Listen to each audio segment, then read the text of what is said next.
Semera, ketemu lagi dengan Sir Alpen. Kali ini saya akan coba menjelaskan materi peristiwa-peristiwa penting menjelang proklamasi kemerdekaan Indonesia. Materi ini sejarah SMA kelas 11, kelompok peminatan ya. Oke, sebelumnya saya jelaskan dulu apa yang menjadi tujuan dan konsep materi kita kali ini. Nah, yang pertama nanti kita akan membahas tentang peristiwa janji Perdana Menteri Kaiso Jepang terhadap rakyat Indonesia ya. Kemudian yang kedua, kita akan membahas pembentukan BPUPKI, tugasnya apa, kemudian hasil sidangnya apa saja. Yang ketiga, ada peristiwa pembentukan PPKI, tujuan dan juga sidangnya apa saja. Kemudian yang peristiwa keempat, ada peristiwa Rengas Dengklok. Selanjutnya ada peristiwa pertemuan di Dalat Vietnam ya. Oke, kita lanjut.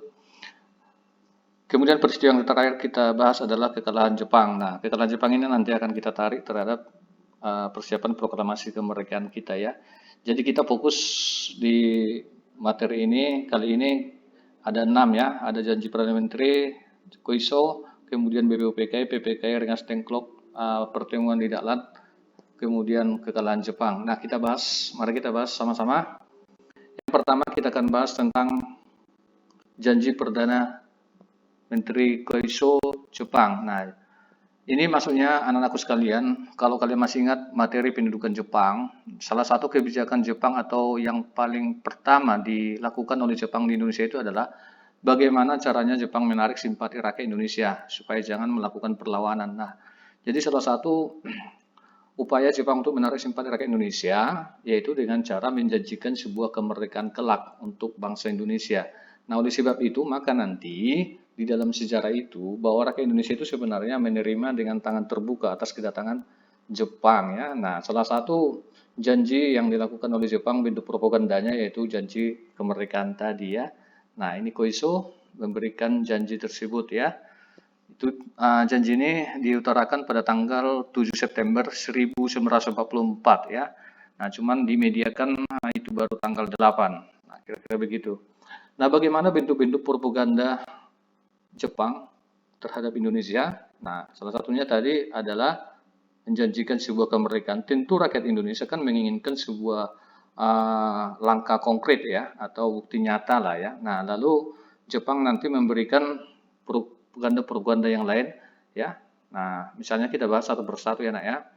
Nah, memperbolehkan atau bendera merah putih itu diperbolehkan dikibarkan. Kalau pada masa pendudukan Belanda kan sama sekali tidak bisa. Jadi kalau Jepang bisa, tapi dengan syarat harus berdampingan dengan bendera Kimigayo dengan bendera Jepang ya. Oke, kemudian memperbolehkan menyanyikan lagu Indonesia Raya. Nah, ini setiap pagi sebenarnya disiarkan dari radio Jepang ya. Kemudian yang ketiga, Jepang itu memperbolehkan penggunaan bahasa Indonesia di sekolah-sekolah. Oleh sebab itu nanti, maka bahasa Indonesia ini sangat berkembang pesat di Indonesia pada masa pendudukan Jepang ya. Nah, kemudian selanjutnya memperbolehkan berdirinya kantor-kantor pemerintahan Indonesia.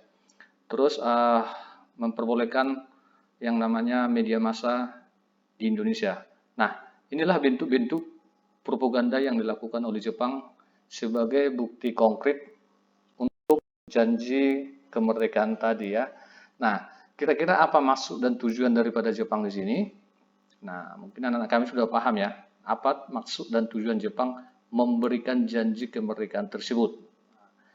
Tentu ini hanyalah sebagai propaganda ya. Nah, kenapa? Supaya rakyat Indonesia mendukung Jepang dan tidak melakukan perlawanan. Nah, ini inti atau maksud daripada Jepang itu ya. Nah, itu maksudnya propaganda.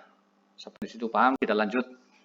Kita masuk pembentukan BPUPKI. BPUPKI itu dibentuk tanggal 1 Maret 1945 dengan tugas mempersiapkan kemerdekaan Indonesia ya. Nah, jadi sebenarnya walaupun tadi bentuk propaganda, tapi itu berdampak positif kepada Indonesia ya, di mana kita nanti tanggal 17 Agustus, esok harinya tanggal 18, kita tinggal menetapkan dasar negara kita nantinya ya, sudah dirumuskan pada saat BPUPKI. Nah, adapun nanti anggota-anggota BPUPKI ini ada sampai 60, kemudian kalau BPUPKI perlu kalian ingat, BPUPKI ini itu dipimpin atau diketuai langsung oleh Dr. Rajiman Widyaningrat. Nah, itu dia ya. Oke. Nah, tugasnya apa? Ingat, ini tugas daripada BPUPKI, mempersiapkan kemerdekaan Indonesia. Kemudian, BPUPKI ini melaksanakan sidang ya sebanyak 2 kali. Nah, kita bahas sidang pertama itu berlangsung tanggal 29 Mei sampai tanggal 1 Juni 1945. Nah, apa yang dibahas di sidang pertama ini? Yang dibahas di sidang pertama ini tentu adalah dasar negara kita yang kita kenal dengan istilah Pancasila. Nah, kalau ini tidak perlu terlalu lebar lagi saya jelaskan, mulai dari SD sudah dijelasin ini ya. Nah, kalau kalian masih ingat, dasar negara itu dirumuskan oleh 3 tokoh bangsa kita, dimulai dari Muhammad Yamin, Supomo, dan Soekarno. Nah, tapi di sini perlu saya tekankan, kalau anak-anak saya perhatikan itu sering sekali salah ya antara perumus dasar negara dengan perumus teks proklamasi kemerdekaan Indonesia. Nah, perbedaannya di sini. Kalau dasar negara Pancasila itu dirumuskan yang 3 tadi ya. Nah, yang pertama itu adalah Muhammad Yamin, Supomo, dan Soekarno. Namun kalau ada pertanyaan siapa yang merumuskan teks proklamasi, itu Ahmad Subarjo, Soekarno, dan Hatta. Itu perbedaannya ya. Nah, kemudian kita masuk sidang yang kedua. Nah, sidang yang kedua itu berlangsung tanggal 10 Juli sampai dengan 16 Juli 1945. Apa yang dibahas di sini? Yang dibahas di sidang umum BPUPKI yang kedua adalah mengenai Undang-Undang Dasar kita ya. Oke, sampai di situ paham ya. Nah, itulah BPUPKI. Kemudian pembentukan PPKI. Nah, kenapa kemudian dibentuk PPKI kan gitu ya? Nah, coba PPKI ini sendiri dibentuk tanggal 7 Agustus 1945 dengan tugas menyusun alat kelengkapan negara ya. Nah, jadi tanggal 7 Agustus ini salah satu peristiwa penting di mana BPUPKI dibubarkan dan hari ini juga dibentuk yang namanya PPKI. Yang mana susunan organisasinya anggota PPKI itu ada sampai 21 nanti diketuai oleh Insinyur Soekarno, wakilnya itu Muhammad Hatta, cuman nanti Soekarno tanpa sepengetahuan Jepang dia menambah beberapa orang lagi ya menjadi anggota PPKI. Nah, PPKI ini adalah panitia persiapan kemerdekaan Indonesia ya. Nah, maaf, kita lanjut. Kalau PPKI ini melaksanakan sidang sebanyak 3 kali ya nak ya, sebanyak 3 kali. Cuman di sini materi kita ini belum kita bahas sebenarnya apa saja hasil sidangnya. Kenapa? Karena kita masih fokus di peristiwa-peristiwa penting ya. Nah, kita sampai di pembentukan saja sebenarnya. Cuman kalau saya jelasin sedikit, kalau sidang pertama nanti itu tanggal 18 Agustus ya setelah kita proklamasi. Jadi setelah kita proklamasi, tentu kita menyusun alat kelengkapan negara, misalnya presiden kita belum ada, siapa pemimpin di sini lah itu dibahas ya. Apa yang menjadi dasar negara kita, undang-undang dasar kita. Kemudian siapa yang membantu presiden, itulah Komite Nasional Indonesia nantinya ya.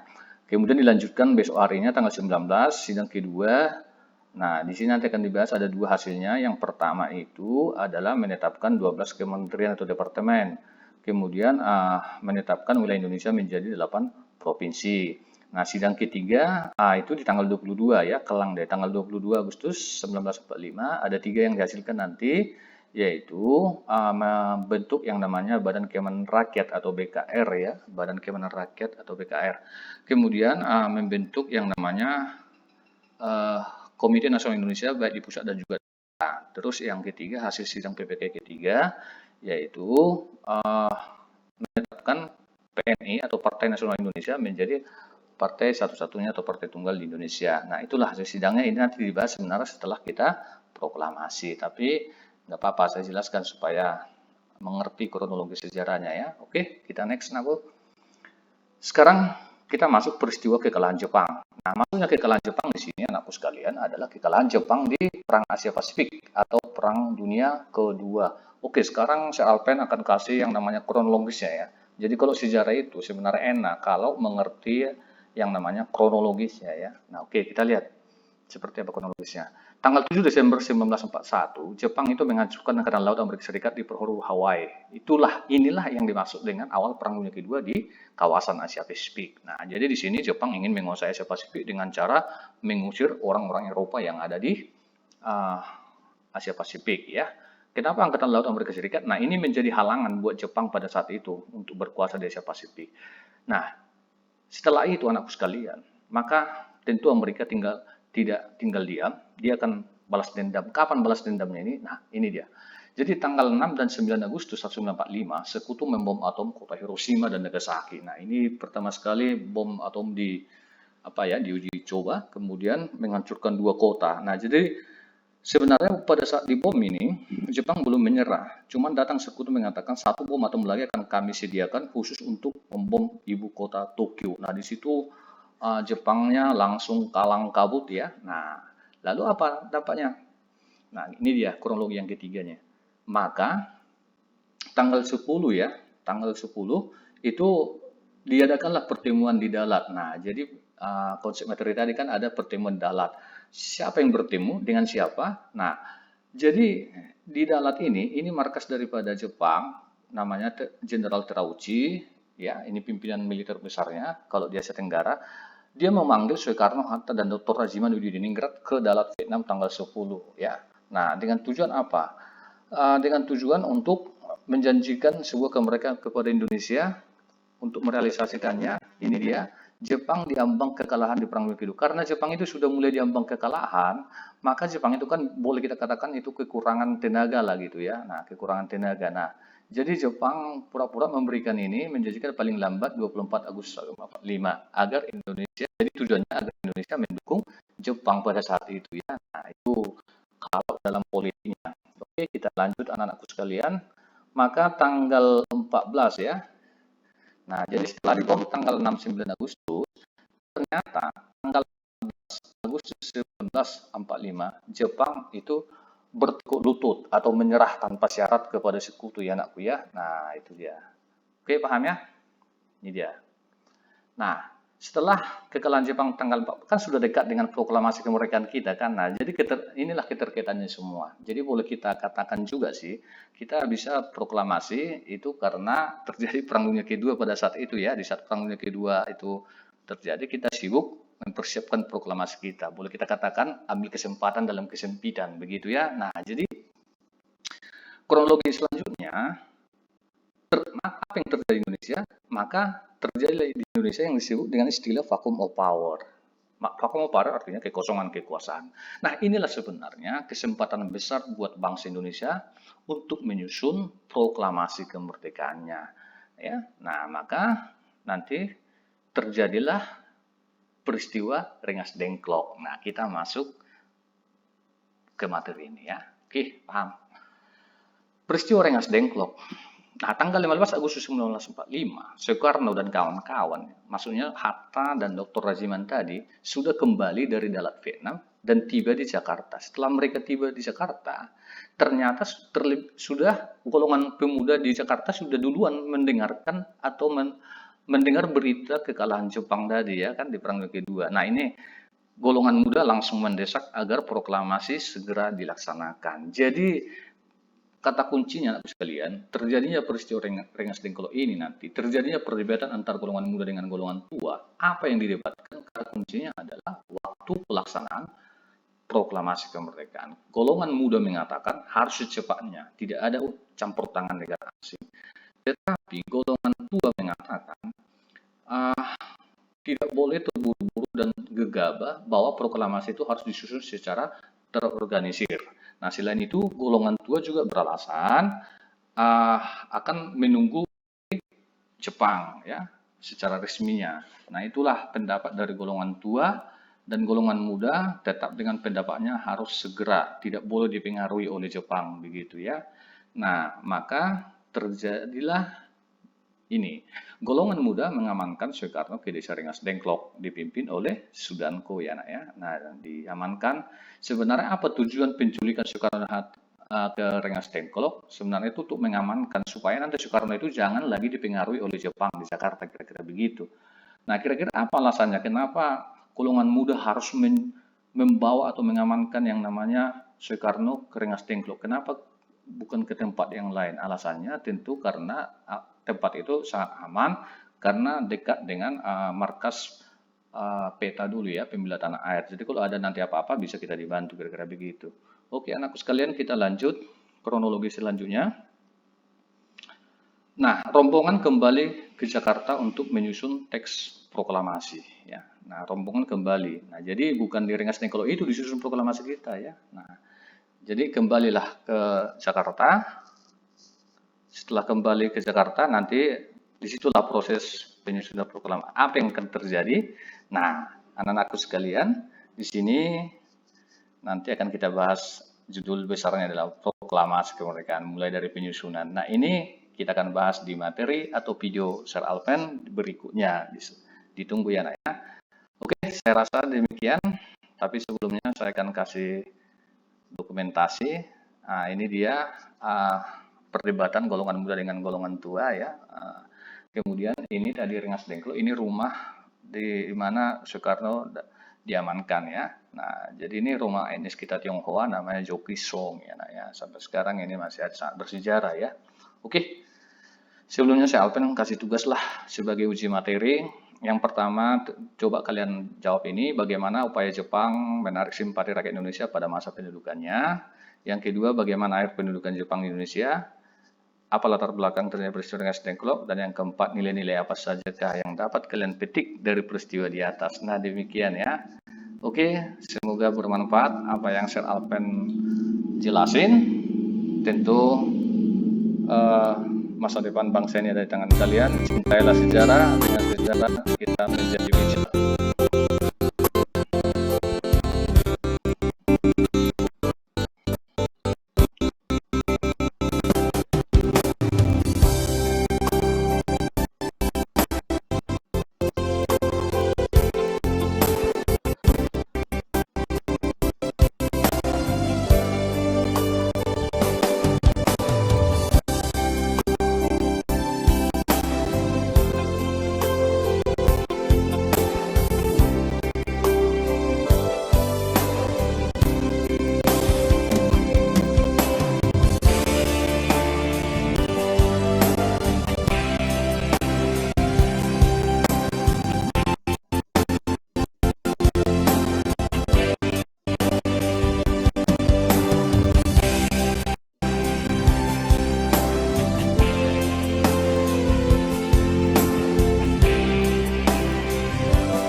Pertiwi kita sedang susah saat ini, lagi menghadapi COVID-19. Mari kita berdoa supaya COVID-19 segera tuntas, selesai, dan kita bisa beraktivitas kembali ya.